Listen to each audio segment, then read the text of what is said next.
I continued to cycle, and my love of the great outdoors continued to deepen. My bike was not merely a means of transport, it was my passport to freedom and pleasure.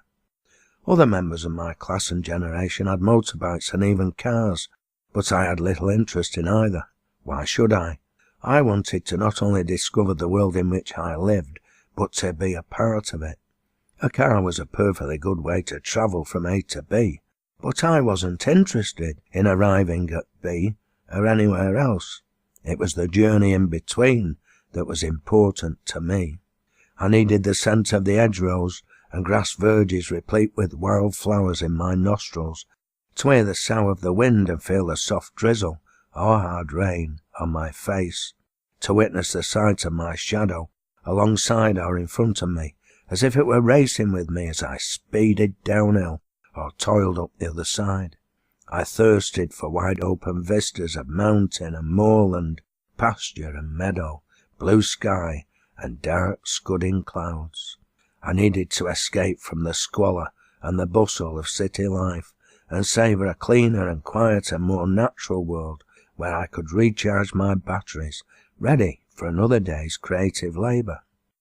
None of this was possible sat in a car, and unlike a motorbike, the bike was silent and unobtrusive, a live, high-tensile steel beast between my legs, compliant with my every wish and powered by my own energy.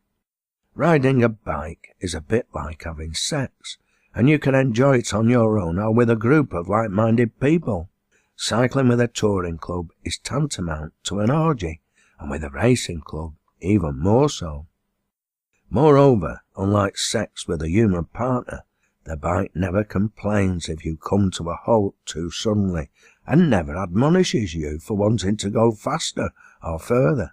It doesn't protest, even when you climb off without warning and abandon it against a fence or dry stone wall for a few moments in order to contemplate the view, or even, for shame, to admire another bike.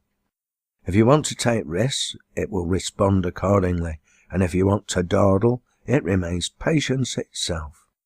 The bike is as happy to enjoy a ride with a woman as with a man, and by its very nature, it holds further advantages over sexual activity with human partners.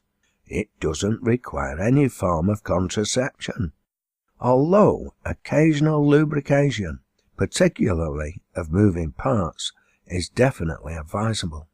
With a little loving care and attention on the rider's part, coupled with a sense of adventure and a desire to go further, he or she soon discovers that orgasms on a bike are more frequent and last longer than any enjoyed in a bed or even on the living room carpet.